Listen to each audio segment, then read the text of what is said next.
কাগজ ফুল তোমরা কে কে পছন্দ করো? আমার প্রিয় বন্ধুরা, দেখো আমি এই গাছটা খুব শখ করে জানো তো গতবার লাগিয়েছিলাম।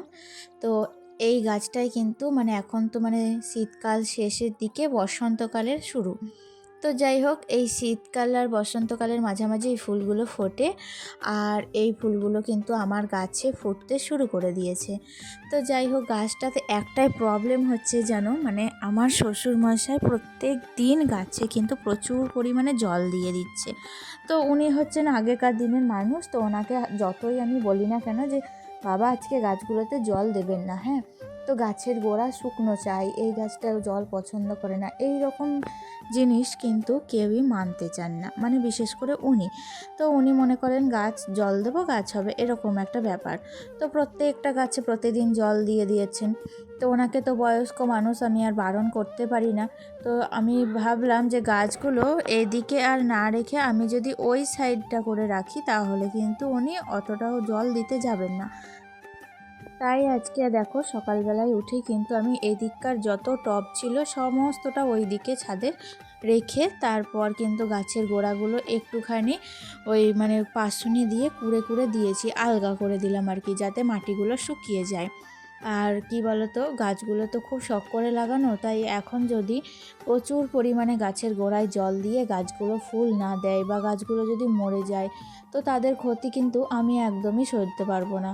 তো সেই কারণে আমি গাছগুলোকে ওই দিকটায় রেখে তারপরে কিন্তু নিচে চলে এসেছি। তো সংসারে দেখবে বিশেষ ঘর দুয়ার পরিষ্কার পরিপাটি রাখতে বিশেষ কোনো টাকা পয়সা কোনো পরিশ্রম লাগে না, একটুখানি যদি মনের জোর আর একটুখানি মনের ইচ্ছা যদি থাকে তো সব সময় কিন্তু তুমি তোমার ঘর বাড়ি পরিষ্কার পরিচ্ছন্ন পরিপাটি করে রাখতে পারবে। আর তার সাথে মানতে হবে বিশেষ কিছু নিয়ম। সকালবেলায় উঠেই দেখছো আমার বিছানাটা কি সুন্দর একেবারে পরিষ্কার করে নিয়েছিলাম। তো সকালবেলায় উঠে বাসি বিছানা তো একদমই রাখা চলবে না, এটা হচ্ছে প্রথম ধাপের কাজ। তো আমি কিন্তু এটা খুবই মানি জানো। তো আমার হাজব্যান্ড যেদিন একটু দেরি করে ঘুম থেকে ওঠে আমি কিন্তু ওকে একটু চেঁচামেচি করে একটু বকে ঝোঁকে ওকে ঘুম থেকে তুলিয়ে দিই, কারণ ও শুয়ে থাকলে তো বাসি বিছানাটাও পড়ে থাকবে। তাই ওকে তুলিয়ে আর তারপর কিন্তু আমি বিছানাটা আগে পরিষ্কার করে দিই, তারপর আমার বাসি কাপড় ছেড়ে সংসারের অন্যান্য কাজে হাত দিই। তো রিসেন্টলি কয়েকদিন থেকেই দেখছিলাম আমরা যে লেপটা গায়ে দিচ্ছিলাম সেই লেপের ওয়ারটা না কভারটা কিন্তু ছিঁড়ে যাচ্ছিল। তো সেই কারণেই আমি ভাবলাম যে আর তো দেরি করলে হবে না, প্রত্যেক দিনই রাত্রের বেলায় ভাবছি যে কভারটা তৈরি করব, তো সকালবেলায় কাজে লেগে পড়ছি অন্যান্য কাজের চাপে, তখন কিন্তু আর আমার কভারটা করা হয়ে ওঠে না। তো সেই কারণে আজকে জোর কদমে দেখো সকালবেলায় কিন্তু প্রথমেই ওই যে লেপটাকে পেরে দিয়েছি খাটের মধ্যে, তারপর কিন্তু দুটো শাড়ি নিয়ে শাড়িগুলো ভালো করে কভারের মাপ করে রেখে দিলাম। এবার মাপ করা থাকলে একটু চার হবে, তারপর কিন্তু সময় যখনই পাবো একটু হাতে সেলাই করে কভারটা বানিয়ে ফেলবো। তো এখন তো আর কেউ এরকম কভার বানায় না, তো আমি তো সেই আগেকার মতোই কভার বানাচ্ছি। যাই হোক, বিয়ের পরে অনেকবার বানিয়েছি জানো, কিন্তু এখন না ছেলের পড়াশোনা বিশেষ কোনো কাজ আর এই ছোটো দিনের বেলায় অত এক্সট্রা যে কাজগুলো আগে করতাম এখন আর অতটা করতে পারি না। তো যাই হোক, এটা কিন্তু না করলেই নয়, যখন একান্তই প্রয়োজন হয় তখন কিছু কিছু কাজ আমাদের করতেও হয় যেন, এতে কিন্তু সংসারেরই ভালো হয়। তো আমি অ্যাট লাস্ট সব শেষে কিন্তু আমি আমার সংসারের জন্য করছি, এইভাবে আমি প্রত্যেকটা কাজ করি। তারপরে হঠাৎ করে কারেন্ট চলে গিয়েছিল সকালে আজকে 8টার দিকে, তো তারপরে শুনলাম নাকি কারেন্টের কাজ চলছে, বিকেল 3টের আগে নাকি কারেন্ট আসবে না। তো আমি তো খুবই চিন্তায় পড়ে গিয়েছিলাম যে কারেন্ট আসবে না, জলটাও তোলা হয়ে ওঠেনি, তা কী করে সারাদিন জল ছাড়া কাজ কিভাবে করব। তো আমাদের বেশিরভাগ গৃহিণীদের কাজই তো জল নিয়ে, তো জল ছাড়া কাজটা কিভাবে করব, তাতে তো বাড়িঘরও বেশ অপরিষ্কার হয়ে থাকবে, চিন্তায় পড়ে গিয়েছিলাম। তো দেখতেই পেলে তোমরা যে আমি অন্ধকারেই কিন্তু রান্নাটা কমপ্লিট করে নিয়েছিলাম। আর তারপরেই বেশ কিছুক্ষণ পর মোটামুটি 3 ঘন্টার মতো কারেন্ট ছিল না, তারপরেই কিন্তু কারেন্টও চলে এসেছিলো। তো কারেন্ট চলে আসায় তো বেশ আমি রিল্যাক্স পেয়েছি। তারপরে অটোমেটিক জলটা আগে তুলে নিয়েছি, তারপর এদিকে কিন্তু ঘর দুয়ারের পরিষ্কারের কাজে লেগে পড়েছি। তো আমি যেটা বলছিলাম তোমাদেরকে, যে বলছিলাম না যে সংসারের বেশ কিছু নিয়ম আমরা মেনে চলি, তাতেই কিন্তু আমরা মা লক্ষ্মীর বাস। আমি বেশ প্রায় এই ব্লগটা ছাড়াও আরও দুটো এক্সট্রা ব্লগ আমি কিন্তু করেছিলাম, তাতেও তোমাদের বলেছিলাম যে মা লক্ষ্মী আমাদের সংসারে থাকা মানেই যে টাকা পয়সা থাকবে সেটা নয়। লক্ষ্মী, অনেকেই ভাববে যে লক্ষ্মী যদি তোমার ওপর এতই আশীর্বাদ করে তাহলে কেন তুমি এত গরিব, তোমার টাকা পয়সা কেন হয় না? তাহলে সবাই এরকম নিয়ম মানলেই তাহলেই কিন্তু টাকা পয়সা থেকে যেত, তাহলে কাউকে আর কাজ করতে হতো না।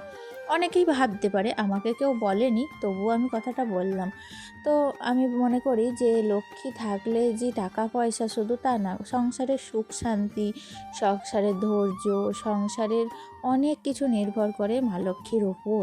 তাই আমরা সবসময় সেই দিকগুলোও তো পজিটিভভাবে ভাবতে পারি যে মা লক্ষ্মী থাকলে আমাদের সংসারে যে শান্তি, আমরা যে সংসারের কাজ করব মন দিয়ে, সেই কাজটা খুব সুন্দর পরিপাটিভাবে কমপ্লিট হবে, এটাও কিন্তু নির্ভর করে মা লক্ষ্মীর ওপর। তো দেখো, আমি রান্না বান্নার পর আমার রান্নাঘরটাকে সব সময় পরিষ্কার পরিচ্ছন্ন রাখার চেষ্টা করি।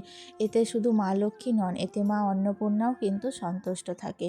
তো আমি রান্না বান্নার পর দেখতে পেলে বাইরে বেসিন থেকে আরম্ভ করে গ্যাস ওভেন আর এদিকে কিন্তু রান্নাঘরের সেটটাও ভালো করে পরিষ্কার করে নিয়েছি। আর এখন মেঝেটাও কিন্তু সার্ফ জল দিয়ে ভালো করে মুছে নিয়েছি। আর তারপরে চলে এসেছি বাইরেও কিন্তু আমি একইভাবে সমস্ত ঘর, বারান্দা সমস্তটা ভালো করে পরিষ্কার করে নেব। আর দেখতে পাচ্ছ বাইরে কিন্তু হাওয়া দিচ্ছে প্রচুর পরিমাণে, এদিকে পর্দাগুলো উঠছে, তোমরা বুঝতে পারছো। মানে শীত কিন্তু এখনও বিদায় যায়নি, মানে নেবো নেবো করছে, তবুও কিন্তু শীত আমাদের ছেড়ে যেতে চাইছে না, আমাদের এতটাই ভালোবেসে ফেলেছে। তো আমরাও তো শীতকে ভালোবাসি, কিন্তু মাঝখানে কয়েকটা দিন এত ঠান্ডা পড়েছিল, এখন মনে হচ্ছে একটু কম। আশা রাখছি সরস্বতী পুজো হতে না হতেই কিন্তু শীত বিদায় নেবে। তো যাই হোক, যখন যা সময় তখন ঠিক সে আসবে। আর আমি কিন্তু এদিকে আমার ঘরটা কাজ সব কমপ্লিট করে নিয়েছি, তারপর স্নানও সেরে নিয়েছি। আর আজকে ভেবেছি জানো, আজকে মানে 6 দিন টানা কিন্তু আমি টিউশনি যাইনি বাবুকে নিয়ে। তো আজকে তো আমি ভেবেছি যে ওকে নিয়ে টিউশনি যাব। তো আমি সেই মতো কিন্তু শাড়ি পরেছি, তারপরে স্নান টান করে বেশ খানিকটা সময় কিন্তু শাড়ি পরে এদিকে উপরটা একটু আজকে ঝাড়ু দিয়ে নিয়েছিলাম। আজকে কিন্তু আর আমি এদিকে ন্যাতা লাগাইনি, কারণ কি বলতো, এই যে টিউশনি যাব, মানে টিউশনির টাইম হচ্ছে 3টে। তো এদিকে আমার রান্না বান্না করে স্নান টান করে কাজকর্ম করতে মোটামুটি এদিকে কিন্তু 1:30টা মতো বেজে গিয়েছিল। তো তারপরে ছাদে চলে এলাম, ছাদে এসেই দেখছি যে জামা কাপড়গুলো কিন্তু মানে যে ধারটা ঝুলে আছে সেই দিকটা কিন্তু পুরো শুকিয়ে গিয়েছে, আর এদিককারগুলো কিন্তু শুকায়নি, তাই জামা কাপড়গুলো একটু করে উল্টে দিলাম। তো আসলে কি বলতো, বাবার এদিকে ছাদের ওপরে স্নান করে, ওই যে তোমাদের সকালবেলায় বলছিলাম না, ওই যে দেখতে পাচ্ছি এখানে স্নান করে, মানে এখানেই কিন্তু গাছগুলোকে জল দিয়ে যায়। তো আমি দেখলাম যে গাছগুলোকে ওই দূরের দিকে সরিয়ে দেওয়াতে আজকে কিন্তু বাবা জল দেয়নি। আর অনেক দিন থেকে হয়েছে যেন, আমি কিন্তু ওই সরিষার খোলটা জলের মধ্যে ভিজাতে দিয়েছি, তো মানে সময়ের অভাবে আমি কিন্তু আর গাছগুলোকে দিতে পারছি না। আর যখনই সময় হচ্ছে, তো মানে সময় কি বলতো, গাছগুলো এত পরিমাণে মানে গোড়া ভিজে থাকছে, ওই যে জল দেওয়ার ব্যাপারটা বললাম না, তো সেই গোড়া ভিজে থাকার জন্য তখন কিন্তু আর আমি সরিষার খোলটা দিতে পারছি না। তো এতে কিন্তু গাছের গ্রোথও ভালো হচ্ছে না। যাই হোক, গাঁদা ফুলগুলো তো প্রচুর ভালো ফুটেছিল, এইসব ফুলগুলো খুব একটা খারাপ ফোটেনি, আসলে অল্প মানে বয়সের অল্পখানি ফুল ফুটেছে, তো তাতে করে কিন্তু গাছগুলো বেশি ফুল দিয়েছে, খুব একটা খারাপ দেয়নি। গোলাপ ফুলটাও কিন্তু বেশ ভালো দিয়েছে। তো যাই হোক, এদিকে বেশ কিছু জামা কাপড় শুকিয়ে গিয়েছিল, তো সেই জামা কাপড়গুলো কিন্তু আমি এখন ভালো করে ভাঁজ করে নিয়েছি। আসলে অনেক দিন হলো তোমাদের কিন্তু ফুলভাবে আমার কোনো মানে ডেলি ব্লগ শেয়ার করছি, কিন্তু সমস্ত পার্ট টু পার্ট শেয়ার করতেই পারছি না। তো আজকে আমি আবার সেই আগের মতো করে আমি আমার ব্লগ শুরু করে দিয়েছি, কারণ কি বলতো, বাড়িতে কিন্তু এখনও আমার সেই ননদ ভাগ্নি সবাই আছে। তো যাই হোক, এদিকে দেখো আমি কিন্তু এখন আলনাটাকেও গুছিয়ে নিচ্ছি। তো যাই হোক, আজকে কিন্তু অনেকগুলো কাজ হয়ে গেল যেন, এগুলো এক্সট্রা অনেক দিন থেকেই পড়েছিল পেন্ডিং হয়ে, তো করব ভাবছিলাম, করা আর হয়ে উঠছিল না। এই যে একটা স্বভাব খুবই খারাপ জানো তো, মানে যে কোনো কাজ সঙ্গে সঙ্গে করে ফেলাই ভালো। যে কাজটা ভাববে যে পরে করব, রেখে দিয়ে আজকের মতো, সেই কাজটাই কিন্তু আর কমপ্লিট করা হয় না। সেই কাজটা আজকে করব, কালকে করব, এরকমভাবে পড়েই থাকে। তো আমি বলবো যে কোনো কাজ সঙ্গে সঙ্গে করা হয়ে যায় যেন, সেটাই কিন্তু ভালো। এই যে দেখো, যেমন আমি ওই যে সেই দিন পরে গিয়েছিলাম না শাড়িটা মেলাতে, তো সেই শাড়িটা এসে ছেড়ে রেখেছিলাম, তারপরে রোদে দিয়েছিলাম। তো সেই শাড়িটা তারপরে আর কিন্তু আমার ভাঁজ করাও হয়নি আর ভরাও হয়নি, এই যে এখানে আলনার ওপরেই ছিল। তো আজকে ভাবলাম যে অনেকগুলো পেন্ডিং কাজ ওই একসাথে করা হলো বললাম না, তার মধ্যে এই কাজটাও কিন্তু একটা। ওই যে শাড়িটাকে ভালো করে ভাঁজ করে নিয়েছি, আর এখন কিন্তু মানে রোদে তো আগেই দিয়েছি, এখন আমি ভাঁজ করে এটাকে ভরে রাখবো, আর তারপরে বিছানাটাকেও একটু গুছিয়ে নেব। তো যাই হোক বন্ধুরা, এই কয়েকদিনেই তোমরা যে আমাকে এত ভালোবাসা দিয়েছো, তোমাদের কাছে আমি অসংখ্য পরিমাণে কৃতজ্ঞ। তোমাদের ভালোবাসা পেয়ে আমি কিন্তু আপ্লুত। এইভাবেই আমি চাই তোমরা আমাকে ভালোবেসে যাও আর আমার কাজকে তোমরা সাপোর্ট করে যাও। তো বন্ধুরা, তাহলে চলো আজকের মতো ভিডিওটি এখানেই শেষ করছি। আবার দেখা হবে নেক্সট ব্লগে। ততক্ষণ ভালো থেকো, সুস্থ থেকো, টাটা।